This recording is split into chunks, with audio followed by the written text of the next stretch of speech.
Padmé Amidala carried many titles throughout her life: queen, senator, daughter, friend, wife, and mother.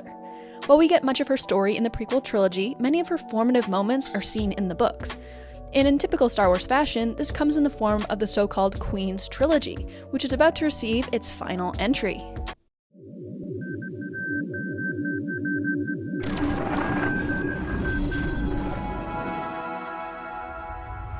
Hey everyone, my name is Emma Park. I'm a content creator here at Youtini, and today I'll be recapping Queen's Peril and Queen's Shadow, both by E.K. Johnston, to prepare you for the upcoming Queen's Hope, also by Johnston.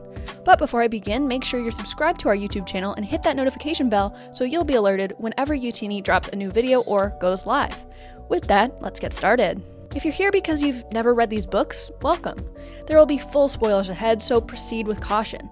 But if you'd like to learn more about these books or read them for yourself, make sure to check out their book profile pages on youtini.com and click the affiliate link. All of these will be down in the description below. You can also get up-to-date information on the upcoming release of Queen's Hope. Alright, let's dive into it. Queen's Peril by E.K. Johnston was released on June 2nd, 2020. It's the second book in this quote-unquote Queen's Trilogy, however, I'll be discussing this one first since it takes place in 32 BBY, which is chronologically before Queen's Shadow, since Shadow takes place in 28 BBY. This book starts out with an election, and not just any election at that, it's the election for the Queen of Naboo. Padmé Naberrie runs for queen as Padmé Amidala and is forever known by that name. Padmé Amidala won the election, which wasn't a surprise according to the Royal Naboo Security Forces, Captain Panaka, Senator Palpatine of Naboo, and the Naberrie family. Panaka informs Queen Amidala that he's already picked out a handmaiden for her named Sabin. He selected her because of her age, her similar physical appearance to Padmé, and her skills. Padmé and Sabin get along well, but decide they should go get more handmaidens in case one of them has to pose as Padmé. They give this mission to Panaka. Queen Amidala attends her coronation and decides her first order of business will be to reach out to other planets in Naboo's sector, called the Chamel sector, since previous policy was to stick to themselves. Meanwhile, after 2 weeks, Panaka feels that he has 4 great candidates for handmaiden: Rabine Tonsort, Irtama Ballery, Suyan Higgin, and Sasha Adova. Everyone meets and it seems that the crew gets along relatively well. Rabine suggests that they change their names to match Padmé's, so now the handmaidens are called Rabe, Irte, Yane, Sashe, and Sabe. Padmé wants to organize a conference for everyone in the Chamel sector. Unbeknownst to her, there's a taxation bill in the Galactic Senate that Jedi Master Qui-Gon Jinn is skeptical of and makes Obi-Wan Kenobi review it with him. Chancellor Valorum is also skeptical, but trusts Senator Palpatine. Padmé goes ahead with the conference and tells Senator Palpatine about it. He goes behind her back, turning on that Sith Lord persona, telling the Trade Federation that now would be a great time to act. The conference goes smoothly at first, even though only a few worlds send representatives. Sabe has a crush on one of the delegates, Harley Jafan, and they make plans to sneak out to go to the Neurotransmitter Affection concert at the Theed Odeon. Everyone except Sasha goes to the concert, using the Ascension cables seen in The Phantom Menace to sneak out. They have a great time, although Padmé's hands get stained with glitter lits. They have to leave early when Panaka discovers their disappearance. Sabe has to stand in as queen to hide Padmé's glitter-stained hands. Harley assumes Padmé is Sabe, so Padmé plays along. But she didn't know that the two had a crush on each other, leading Harley to send Sabe a mean message. This incident causes quite a bit of tension between Padmé and Sabe. When the representatives from elsewhere in the Chamel sector were leaving, suddenly the scanners detected something strange in the space above Naboo. Everyone, including Padmé, the handmaidens Panaka, and Sio Bibble, have a meeting in the throne room of the Theed Palace. During the meeting, a hologram of the Trade Federation's Newt Gunray threatens Queen Amidala to sign a treaty with them. After their conversation, Amidala ensures that she's the only person on the planet able to sign the treaty. She gives Sio Bibble a mission to look through the treaty, and then contacts Senator Palpatine to catch up with him. Panaka announces things are much more grim than originally anticipated, because the Trade Federation has blockaded Naboo. Padmé initially figures out how to defend Naboo, all while trying to make amends with Sabe. After 1 week of the blockade, a shipment of food was not allowed into Naboo space, causing a crisis. Naboo only has enough food for the whole planet for 1 week.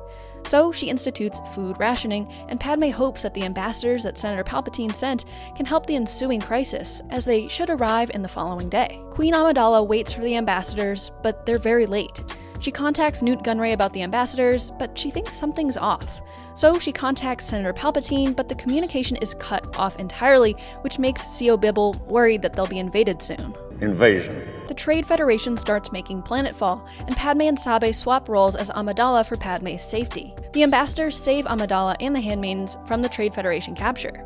Since there isn't enough space for every handmaiden, Yane and Sashay stay on Naboo with C.O. Bibble, while Amidala and the rest of the handmaidens go with the Jedi.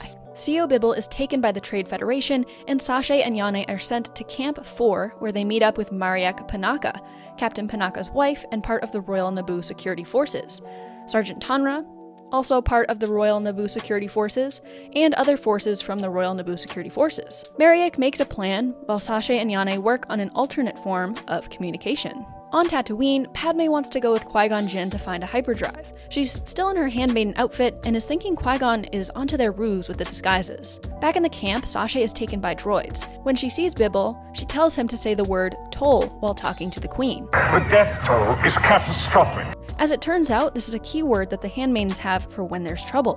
When returning to the camp, everyone's impressed with Sashay, and Sashay and Yane tell each other that they have feelings for one another. The book ends on Tatooine the night before the Boonta Eve Classic, with Padmé feeling very guilty about caring for Tatooine's fate, all while her planet was suffering too. Next up is Queen's Shadow by E.K. Johnston, which was released on March 5th, 2019. It's the first book in the Queen's Trilogy and takes place 4 years after Queen's Peril. The beginning of this book also starts with an election, but not for Padmé. Rather, this election is selecting her successor. Padmé, Panaka, and the handmaidens are at Verikaino, which is the home in the Lake Country. There's some obvious tension between Padmé and Panaka about an ion weapon that Naboo now has in place to protect themselves. Padmé's against it, and Panaka was the one that put it in place. To make things even worse, Palpatine makes an impromptu visit to Verikaino, leaving her and the handmaidens rushing to get her ready. Handmaiden Rabe notices that Palpatine is worried about something based on his body language. After Palpatine leaves, Padmé talks about wanting to go free slaves on Tatooine, and it's obvious she was majorly impacted by her time with Anakin and Shmi Skywalker. Sabe offers her help and her loyalty. Tanra, a sergeant in the Naboo Royal Security Forces, brings the results of the election to Verikaino, where it's revealed that Sashay has been elected to the Legislative Assembly and that Raylata is now the new queen. This means that everyone needs to figure out what they're going to do next. Rabe is going to study music, Yane decides to run an orphanage, and Irte is going to study in Otogunga. As for Padmé, it turns out that Queen Raylata will have a lot to do with her future. Raylata asks Padmé to join the Senate to replace Senator Oshadam, who is leaving the Senate. Padmé is hesitant at first, but after discussing with her handmaidens, she accepts. Sabe tells Padmé that she'll go to Tatooine to do the work freeing slaves that Padmé feels so very passionate about. Captain Korsh Panaka retires, but his wife Mariek, now captain, takes over as Padmé's guard along with her nephew Typho. Tanra will guard Sabe on Tatooine. So now everyone's fates are settled. But Padmé still needs help. This is where the new handmaidens come in. Padmé gets 2 suggestions: a niece of Mariek's named Versat, and Corden, who's someone Rabe knows and thinks looks like Padmé. Before Padmé heads to the Senate, she ensures to contact her parents to seek their approval and garner some wisdom from them. Padmé has 6 weeks in the Senate to get used to her new position. During this time, she familiarizes herself with Dorme, Corday, and Versay. Rather than being excited about her future in the Senate, she feels discouraged by how long the process is to get anything done.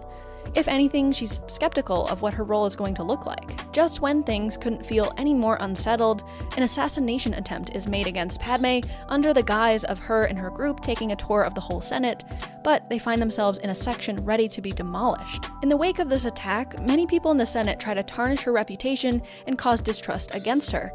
The reason? People believe she wrongly used her authority to call for Chancellor Valorum's removal, which instated Naboo native Sheev Palpatine, who was then able to aid Naboo. So Padmé decides she needs to make some friends in the Senate, and she finds fast ones in Bail Organa and Mon Mothma, as well as Mina Bonteri and Rush Clovis. These alliances leads to a mission to the planet Bromlark with Mina and Rush. Bromlark was seeking the Senate's aid after an earthquake of massive proportions, so they go to assess what they can do to help. Meanwhile, Sabe is also having a difficult time in her job on Tatooine. She and Tanra are trying to find Shmi Skywalker, but they're unable to find her. Like Padmé, Sabe is also discouraged by the fact that no matter how many slaves are freed, they seem to be replaced faster than they can help. During the mission, Tanra and Sabe form a strong relationship, while also still working well together in a professional sense. Back in the Senate, the bill to assist Bromlark doesn't pass, forcing Padmé to get a little creative. She formulates a trade deal that ensures Bromlark gets assistance while also providing protection to trade ships in that region, where pirating had been causing quite the disturbance. Her new bill passes, and Padmé finally feels like she's accomplished something worthwhile. While that's how the main story ends, we're left with an epilogue, one that's both shocking and disturbing. The location of the epilogue is Padmé's funeral. Sabe is incredibly distraught by everything that's happened. She finds some of Padmé's ideas that she wanted to work on in the future, and ways she wanted to make the galaxy better. Sabe commits to doing as much as she can to help realize Padmé's goals, and she vows to learn what happened to her. That'll do it for today's video. I hope you've enjoyed our recap of Queen's Peril and Queen's Shadow to help prepare you for the upcoming release of Queen's Hope. But we want to know what you think. Comment down below and let us know. Our Discord server has amazing conversations on all of the new releases, so I highly recommend joining in at youtini.com/discord. There's even a channel all about Queen's Hope, so you can discuss the book in real time. If you'd like to help support Youtini, links to all of the books mentioned in this video can be found in the description below. And while you're down there, you can find the link to Youtini's Padmé Amidala and Sabe collections. If you'd like to take a deeper dive into the books, check out the Living Force podcast, or catch the live show every Monday night at 8 p.m. Eastern at youtube.com/Youtini. Visit us online at youtini.com for timelines, reviews, and book profiles for every single story in the Star Wars galaxy. Lastly, if you'd like to help support Youtini more directly and get more content from us, check out our Patreon page at patreon.com/Youtini. Thank you all so much for watching, and as always, may the Force be with you.